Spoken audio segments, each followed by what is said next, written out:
नहीं माँ, मैं बाबा के साथ अब खेतों में काम नहीं करवाऊंगा। मेरे सारे दोस्त पढ़ लिख कर बड़ा आदमी बनने को बोलते हैं। मैं भी पढ़ लिख कर बड़ा आदमी बनूंगा। मुझे भी स्कूल जाना है, मुझे भी स्कूल भेजो। हाँ मेरा राजा बेटा, मैं तुझे जरूर स्कूल भेजूंगी। राकेश जी, रोहन अगर पढ़ना चाहता है तो हमें बच्चे के मन को मारना नहीं चाहिए। आप मेरी बात समझ रहे हैं ना? लेकिन आस्था, ये तो तुम भी जानती हो कि मैं बस एक गरीब किसान हूँ। 200-400 गज की जमीन पर खेती करके कैसे कैसे घर का खर्चा निकालता हूँ। ऐसे में मैं अपने दोनों बेटों को नहीं पढ़ा पाऊंगा। कोई बात नहीं जी, जिस बेटे का दिल है पढ़ाई करने का आप उसे पढ़ाइए। रोहन पढ़ना लिखना चाहता है तो आप रोहन का एडमिशन करवा दीजिए। विशाल आपके साथ खेती बाड़ी देख लिया करेगा। आस्था ने जैसे बोला था, राकेश ने बिल्कुल वैसे ही किया। उसने अपने बड़े बेटे का एडमिशन स्कूल में करवा दिया और छोटा बेटा छोटी सी उम्र से ही अपने बाप के साथ खेती बाड़ी देखने लगा। देखते ही देखते समय यूं ही गुजर गया और दोनों भाई बड़े हो गए। एक टाइप जहां रोहन पढ़ लिख कर अच्छी नौकरी करता था, तो वहीं विशाल ने अपने बाप के खेतों को ही संभाला। माँ, मुझे आपसे कुछ बोलना था। हाँ बोल रोहन बेटा। माँ, एक लड़की है जो दूसरे शहर की है, लेकिन मुझे पसंद है, इसलिए मैं उससे शादी करना चाहता हूँ। बेटा वो सब तो सही है, लेकिन लड़की है कौन और परिवार कैसा है उसका? माँ, लड़की बहुत अच्छी है और परिवार भी बहुत अच्छा है उसका, और मैं उसी से शादी करूंगा। और ये बात मैं आपसे पूछ नहीं रहा हूँ, बता रहा हूँ माँ। रोहन की बात को सुनकर आस्था बस चुप सी रह गई। बस फिर क्या था, बेटे की ख्वाहिश और मर्जी पर आस्था ने रोहन की शादी उसकी पसंद की लड़की विशाखा से तय कर दी। वहीं विशाल के लिए भी उसे एक लड़की पसंद आई, जिसको उसने विशाल की मर्जी के बिना ही उसे पसंद कर उससे रिश्ता लगा दिया। और कुछ समय बाद दोनों भाइयों के साथ में ही शादी हो गई। आज दोनों बहुओं की पहली रसोई थी। माधुरी, अब उठकर आ रही है। जा, आज तेरी पहली रसोई है तो सभी के लिए पनीर के पराठे और साथ में गाजर का हलवा बना देना। मैंने विलायती गाजर मंगवा कर रख दी है। और विशाखा बेटा, तेरा जो भी दिल करे तो वही बना देना। माँ जी, मैं अभी अपनी पहली रसोई नहीं बनाऊंगी। मैं रोहन जी के साथ शॉपिंग करने जा रही हूँ, तो ये पहली रसोई वसोई मैं बाद में देखूंगी। अच्छा ऐसा क्या?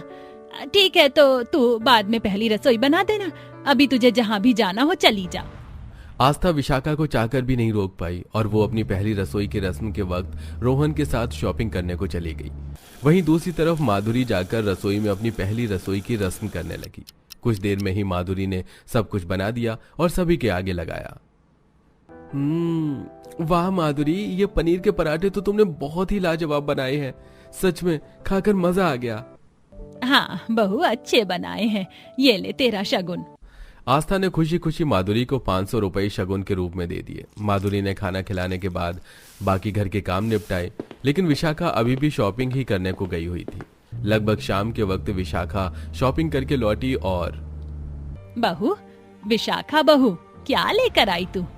हो सकता है कुछ मेरे लिए भी लाई हो। आपके मतलब की चीजें नहीं है माँ जी, और मैं बहुत थक रही हूँ, तो अभी तो अच्छा होगा कि आप मुझसे कुछ ना ही पूछे। मैं अभी आराम करने जा रही हूँ। अच्छा ठीक है। वैसे बहू, तेरी पहली रसोई? क्या माँ जी, पहली रसोई? पहली रसोई? खाना नहीं खाया है क्या आपने? अब मैं शाम को पहली रसोई बनाऊंगी, उससे पहले मुझसे कुछ भी बनाने को ना बोलना। विशाखा ऐसे बोलती हुई अपने कमरे में चली गई और वहां जाकर सो गई। कुछ देर के बाद वो सोकर उठी और पहली रसोई के नाम पर बस वो आस्था के लिए चाय बनाकर ले आई। बहू, ये तेरी पहली रसोई है? हाँ यही है, और पहली रसोई में कुछ बनाने से ही मतलब होता है। सो मैंने चाय बना दी। इसमें इतना मेरा मुंह देखने की क्या जरूरत है? अब चाय पीजिए। विशाखा से आस्था कुछ भी नहीं बोल पाई और पहली रसोई के नाम पर उसने विशाखा से हाथों की बनी हुई चाय को ही पी लिया और 500 रुपए का शगुन उसे भी दे दिया। ऐसे ही अगले दिन। अरे रोहन बेटा, ये सूट बूट पहनकर कहीं जा रहा है क्या? हाँ माँ, आज विशाखा के पग फेरे की रस्म होगी ना, तो बस उसे उसके मायके ही लेकर जा रहा था। 2-4 दिन बाद आऊंगा।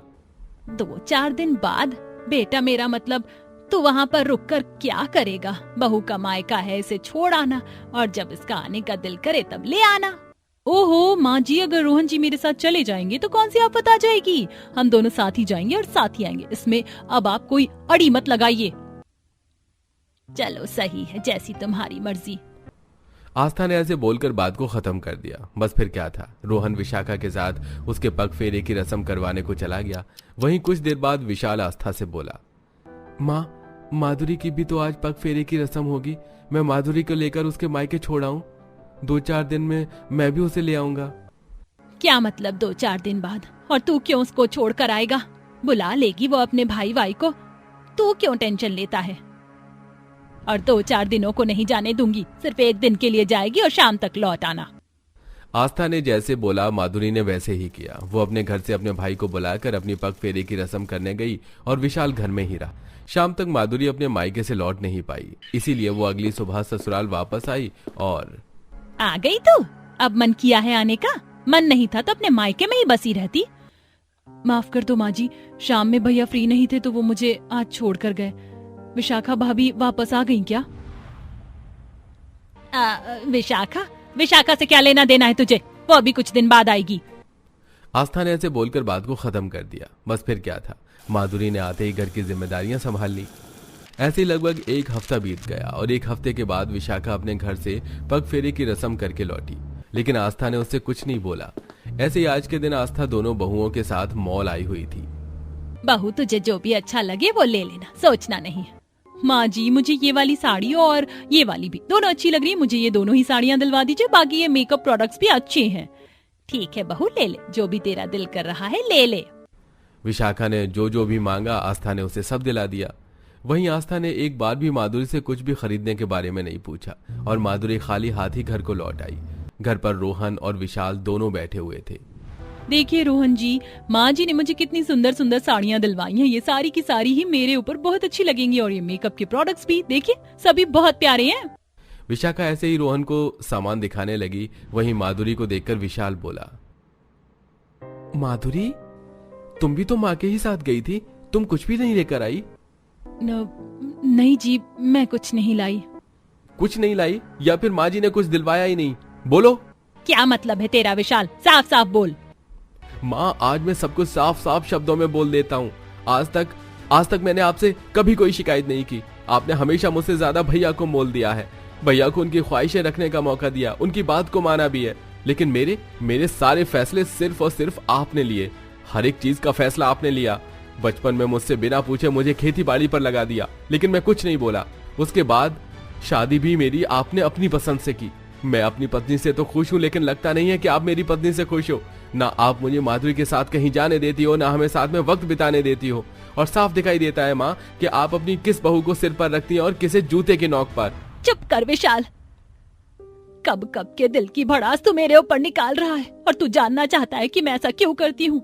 तू जानना चाहता है कि मैं माधुरी और तुझे क्यों ज्यादा साथ नहीं रहने देती? तो सुन, मैं नहीं चाहती कि तू भी मुझसे दूर हो जाए। रोहन तो नाम के लिए मेरा अपना है, इसमें ज्यादा वैल्यू इसलिए देती हूँ क्योंकि मुझे डर है कि अगर मैंने कुछ कमी कर दी तो ये मुझे छोड़ देगा, और शायद इसीलिए मैं तेरे साथ गलत कर बैठी हूँ। लेकिन मुझे माफ कर दे बेटा, अब से मैं ऐसा कुछ नहीं करूंगी। अब मैं एक फैसला करती हूँ, रोहन तू अपनी पत्नी के साथ इस घर को छोड़ दे, यही सही रहेगा। क्योंकि तेरे यहाँ रहने से मेरे दूसरे बेटा और बहू को मैं वो प्यार नहीं दे पाती जिसके वो हकदार हैं। आस्था की बात को सुनकर रोहन ने कोई सवाल नहीं किया और उसी दिन वो एक अच्छा सा फ्लैट देखकर दूसरी जगह शिफ्ट हो गया। अब आस्था अपनी पसंद के बहू बेटा के साथ रहती थी और अब सब कुछ ठीक हो चुका था। ये सब क्या है सौरभ? तूने हम सबको बिना बताए शादी कर ली, हम सबके अरमानों पर पानी फेर दिया। अरे किस गरीब को कौन से गांव से उठा कर लिया है? अगर तुझे शादी करनी ही थी तो कम से कम पहाड़ी लड़की से तो करता। ये कश्मीर कितना हसीन है जानता है ना? यहाँ की लड़कियां हम जितनी सुंदर होती हैं, और इस गंवार की शक्ल देखो। अरे ये तो गोरी भी नहीं है, तुझे क्या पसंद आ गया इसमें? वही दीदी जो यहाँ कश्मीर की लड़कियों में नहीं था, वो मुझे सृष्टि में दिखा। बहुत अच्छे दिल की है, मैंने उसे बहुत करीब से जाना है और सिचुएशन ऐसी थी कि मैं इसे वहां अकेले छोड़कर नहीं आ सकता था। क्यों रे, ऐसी कौन सी सिचुएशन थी जो तू इस गांव की गवार को यहाँ ले आया? और इसका पहनावा देख और हमारा पहनावा देख, इसे तो कुछ आता जाता भी नहीं होगा इस कश्मीर का। माँ, पहनावे से क्या होता है, इंसान अच्छा होना चाहिए।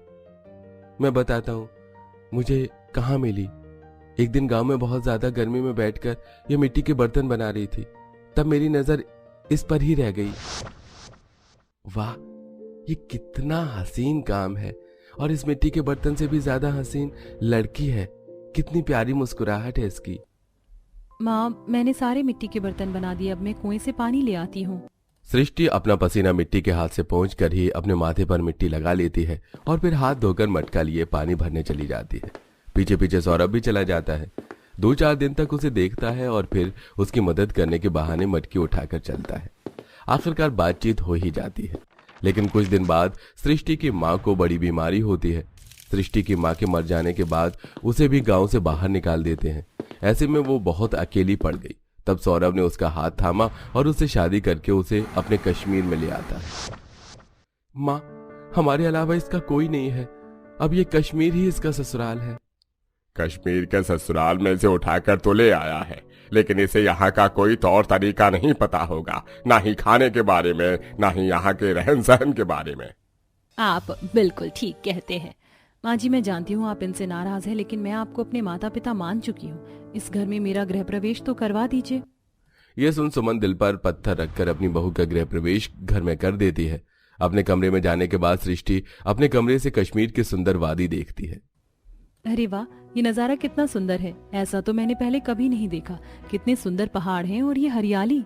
तुमने बिल्कुल सही पहचाना सृष्टि, हमारा कश्मीर बहुत सुंदर है। मैं इस जगह पर घूमना चाहती हूँ। मुझे ये जगह बहुत सुंदर लगी। चिंता मत करो, मैं तुम्हें यहाँ की हर जगह घुमाऊंगा। उससे पहले घर में जगह बनाने की कोशिश करो। आप चिंता मत कीजिए, मैं सबका दिल जरूर जीत लूंगी।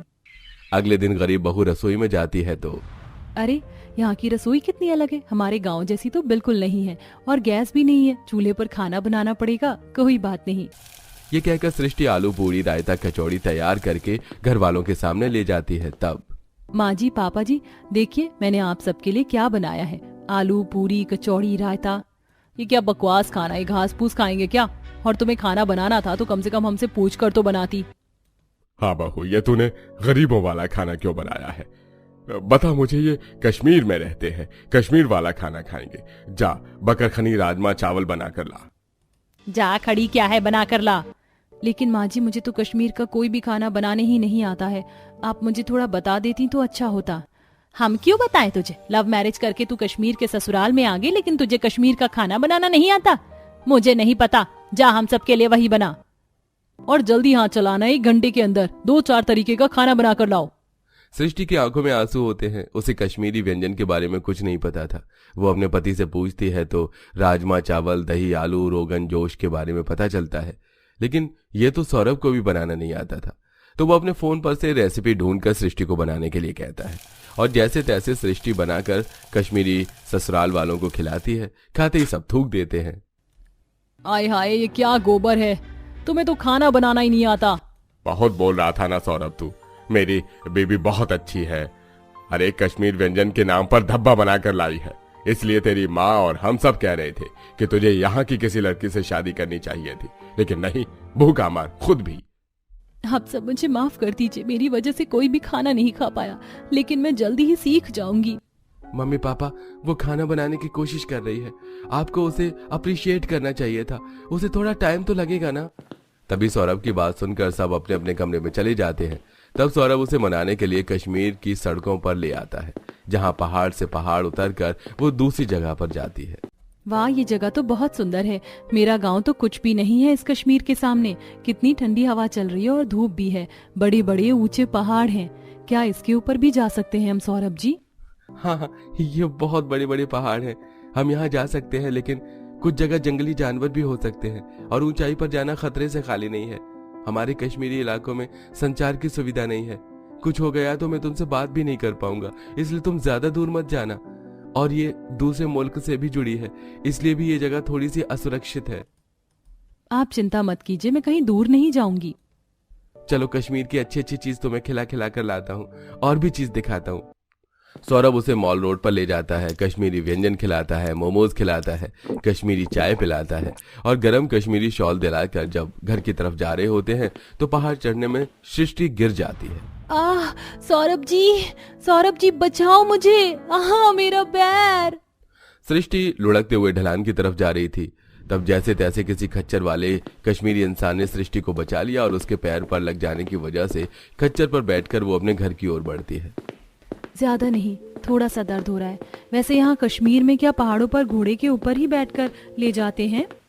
हाँ मैडम, यहाँ पहाड़ों के ऊपर जाने और आने के लिए घोड़ों और खच्चरों की ही व्यवस्था की गई है। तब वो अपने ससुराल पहुंच जाती है और ससुराल के अंदर जाते ही सब लोगों से डांट पड़ती है।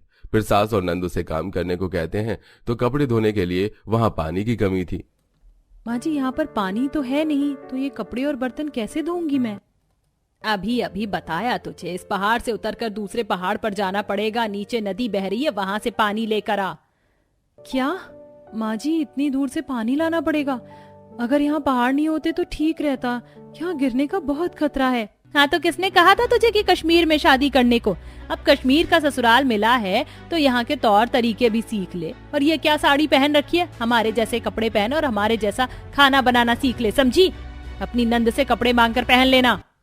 बेचारी सृष्टि अपना पहनावा बदल लेती है और घर में सबका दिल जीतने के लिए बर्तन को लेकर पहाड़ से नीचे उतरती है। मुझे दर्द हो रहा है, लेकिन सबका दिल जीतने के लिए मुझे सारा काम करना ही होगा।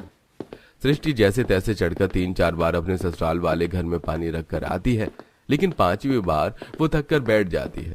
तब एक कश्मीरी औरत जिसका घर पास था वो उससे कहती है, अरे बेटी, बहुत परेशान लगती हो, क्या बात है? और तुम यहाँ की तो नहीं लगती हो। आपने बिल्कुल ठीक फरमाया, हम यहाँ की नहीं हैं, गांव से आए हैं। मैं कश्मीर के ससुराल में आ तो गई हूँ, लेकिन मुझे यहाँ का कोई भी खाना बनाना नहीं आता। मेरे ससुराल वाले खुश नहीं है मुझसे। अरे चिंता मत करो, एक बहुत आसान सा कश्मीरी खाना बना रही हूँ मैं, एक रोगन जोश और बखर खानी। आओ तुम्हें बनाना सिखा देती हूँ। 10-15 मिनट लगेंगे, फिर तुम अपने ससुराल में सबको बना कर खिलाना। जी जरूर। सृष्टि उस औरत से कश्मीरी व्यंजन बनाना सीखती है और 2-4 दिनों में अपने ससुराल वालों को बनाकर खिलाती है, जिसे खाकर वो ससुराल वाले खुश होते हैं। वक्त गुजरता है, दिन में गर्मी रहती थी तो रात को कश्मीर ठंडा पड़ जाता था, जिस वजह से वो कभी कभी आग भी जला लिया करते थे और बाजार के लिए एक पहाड़ से दूसरे पहाड़ जाना पड़ता था। सास और नंद सृष्टि को बार बार एक पहाड़ से दूसरे पहाड़ पर जानबूझकर भेजा करते थे। तभी एक दिन उसकी नंद को कुछ दूसरे मुल्क के गुंडे परेशान करते हैं। तौबा तौबा, छोड़ो हमें जाने दो, कोई बचाओ हमें। अब तुम जाओगे तो सिर्फ मर कर ही जाओगी। बाप रे, उनके हाथ में तो हथियार है, मैं क्या करूं? हाँ, यहाँ ढलान है, धक्का मार देती हूँ। वहां 2 गुंडे होते हैं, एक को सृष्टि धक्का मार देती है जिससे वो पहाड़ों से नीचे गिर जाता है। दूसरे के हाथ पर पत्थर मारकर उसके हथियार को छुड़ा देती है और उस पर बंदूक तान देती है, जिससे वो लोग भाग जाते हैं और बंदूक को फेंककर वो अपनी नंद को सुरक्षित घर ले आती है। शुक्रिया भाभी, आपने मुझे बचा लिया, वरना आज तो मैं मर ही जाती। मैंने आपको बहुत परेशान किया, लेकिन आज के बाद आपकी सिर्फ मदद करूंगी, सबका दिल जीतने में। शुक्रिया दीदी, और आपको बचाना तो मेरा फर्ज था। इस तरह कश्मीरा सृष्टि के घर में कश्मीरी खाना बनाना सीखती है और हर चीज में मदद करती है, जिससे धीरे धीरे घर वाले सृष्टि को बहू के रूप में अपना लेते हैं और सृष्टि अपने कश्मीर के ससुराल में खुशी खुशी रहने लगती है।